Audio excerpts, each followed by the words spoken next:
40 सालों के लंबे इंतजार के बाद भोपाल में 1984 दिसंबर की वो काली रात हजारों लोगों को मौत की नींद सुलाने वाली यूनियन कार्बाइड फैक्ट्री का कचरा आखिरकार पीथमपुर में जलना शुरू हो गया है। लंबी कानूनी लड़ाई, पीथमपुर बंद और इन तमाम विवादों के बीच अब बताया जा रहा है कि शुक्रवार आज दोपहर 3 बजे पीथमपुर की इस फैक्ट्री में उस कूड़े को जलाने का काम शुरू हो गया है। हम तस्वीर भी आपको दिखा देते हैं। अगर आप उस चिमनी को देखें, जिस चिमनी से आपको एक हल्की सी धुएं की झलक दिखेगी, दरअसल यही वो प्लांट है जहां पर उस कचरे को जलाया जा रहा है।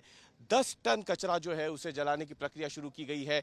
प्रक्रिया कल शुरू हुई थी, जिसमें उस कचरे को सबसे पहले कंटेनरों से बाहर निकाला गया, बाद में उसका सेग्रीगेशन किया गया, 9-9 किलो के बैग बनाए गए और अब जब पूरी तैयारी हो गई तो खुद तमाम प्रशासनिक अफसर पहुंचे और उनकी निगरानी में उनके सामने पॉल्यूशन कंट्रोल बोर्ड के जो अधिकारी हैं उन्होंने अब इस कचरे को जलाने का काम शुरू कर दिया। सामने आप तस्वीरों में देख रहे हैं, ये वो धुआं है जो कि पिछले 40 सालों से निकलने का इंतज़ार कर रहा था, क्योंकि ये कचरा 40 सालों तक भोपाल में पड़ा रहा, उसी फैक्ट्री में जिस यूनियन कार्बाइड फैक्ट्री ने हज़ारों लोगों की जान उस काली रात को ली थी। और अब ये कचरा पहले भोपाल से पीथमपुर लाया जाता है, 1 महीने तक ये कचरा यहाँ रहता है। इस दौरान पीथमपुर में बड़ा बवाल होता है और करीब करीब 2 महीने के बाद आखिरकार ये कचरा अब जल रहा है। और आप देख सकते हैं तस्वीरों में कि तमाम वरिष्ठ अधिकारी जो हैं धार के, इंदौर संभाग के, वो इस वक्त मौजूद हैं।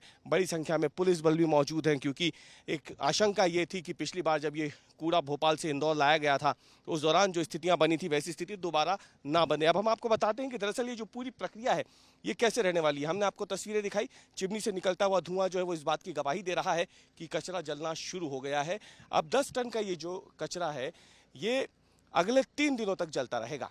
3 दिनों तक जलने के बाद इस जो अगली प्रक्रिया होगी वो होगी राख को अलग करना, गैसेस को अलग करना, सॉलिड पार्टिकल्स हो, पानी हो, ये तमाम चीज़ें जो है यहाँ से अलग की जाएंगी और उसके बाद जो अंतिम अवशेष बचेंगे उसे लैंडफिल साइट में ले जाया जाएगा, जहां लैंडफिल साइट में ले जाकर के सुरक्षित तरीके से, वैज्ञानिक तरीके से उसे दबा दिया जाएगा, ताकि किसी भी तरीके से लीकेज ना हो और भूजल खराब होने का डर जो बता रहे हैं लोग आसपास के, उनका डर जो है वो गलत साबित हो। ये तमाम प्रक्रिया जो है इसी प्लांट के अंदर अपनाई जाएगी।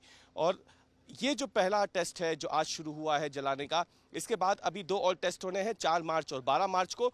कुल मिला के 10-10 टन जो है 3 किश्तों में, 10-10 टन की 3 किश्तों में ये कचरा जो है टेस्ट के लिए जलाया जाएगा और इसके बाद इसकी रिपोर्ट जो है वो हाई कोर्ट पे पेश की जाएगी और हाई कोर्ट में रिपोर्ट पेश होने के बाद बचा हुआ जो कचरा होगा, जो करीब 300 टन के आसपास रह गया है, आखिरकार उसे कब निष्पादित करना है इस पर कोई फैसला लिया जाएगा। कैमरामैन अमरीश के साथ रवीश पाल सिंह, पीथमपुर आज तक।